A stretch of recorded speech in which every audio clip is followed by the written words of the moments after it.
Hi, welcome to another episode of the Socially Responsible podcast. I'm your host, Bridget, here with my loyal sidekick, Fergus, resting in my lap today. Recording this on the full moon, and that is something that I take note of. When is the full moon? When is the new moon?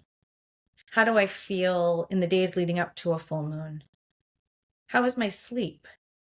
These are all things that you could start to just notice for yourself. Writing it down in a journal is a great way to keep track. There are apps as well, of course. But journaling is what I find to be the best way, if you will, because you can look back at your own handwriting, and there's just something so powerful about that. But if that doesn't work for you, do what works for you.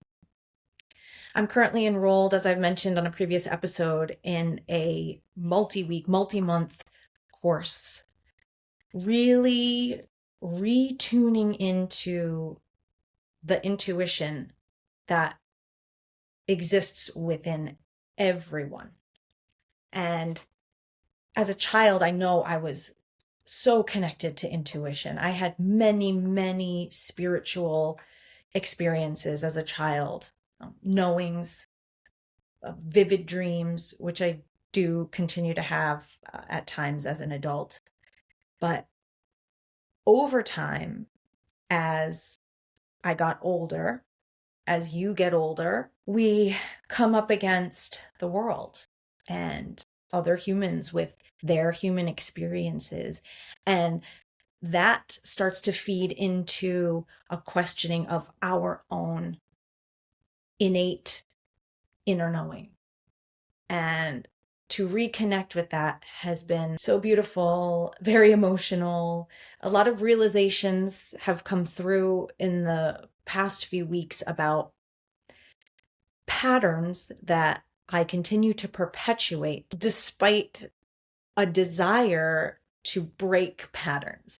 So we can heal, we can heal, we can heal. And at the same time, we can still be sort of trapped or looping in a cycle that doesn't serve. And one of the cycles that doesn't serve me is this thing that I do where I jump 6 to 8 steps into the future, not in a positive way, where I am imagining a backlash that realistically isn't going to happen. So I'm taking things that happened from childhood and I'm realizing how much I'm applying those experiences that cause pain and hurt and a distrust of myself. And I'm still holding on to that stuff today. And who pays the price for that? Yes, the self and also the people around you. And so to take ownership of the way that I treat my husband or my mom or my children as a result of not having previously been aware of these patterns. And so the more we can uncover the ways we're showing up that don't serve, that we can make small shifts to start to show up as the person that we truly are meant to be. We're all innately divine, all of us. And when we remember, we can soften. Isn't it interesting how it is hard to soften? Why is that? Fear. I think fear is underneath so many things for so many of us. And to soften into the heart space is brave because it feels vulnerable. You could feel exposed, and that's valid.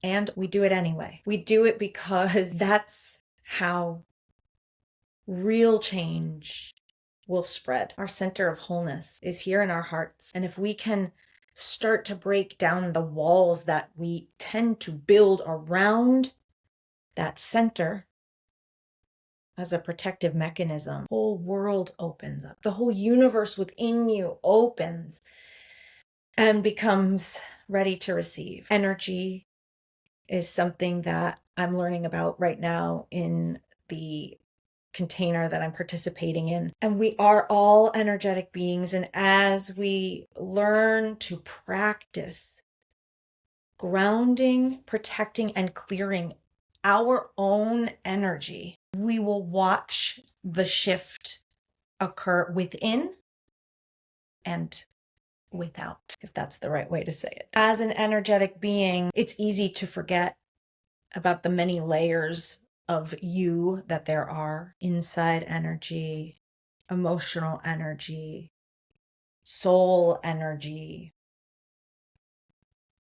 the macro, the micro, the micro, the macro. It's all connected. And I've been practicing pausing throughout the day to just reconnect with the energy inside. A minute to just breathe and check in. Am I breathing deeply? Am I thinking rapid fire, autopilot?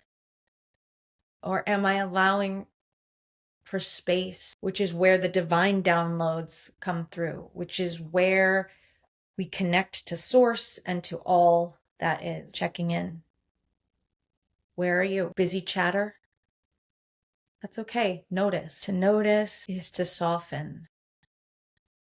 And to soften invites in compassionate curiosity. Can I be still? Can I be okay with not knowing what comes next? Can I come back to my heartbeat? Can I imagine my heartbeat syncing with the heartbeat of Mother Earth? And as I breathe in,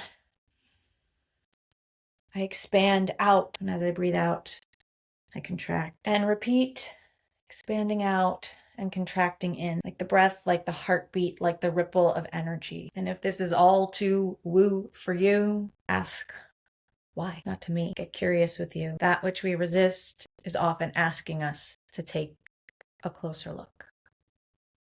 Thank you so much for being here for another episode of the Socially Responsible Podcast. It would mean the world if you left a like, a comment, you shared. And more than anything, I just hope that you remember the answers don't come from there or them, him, her, they. It's all inside.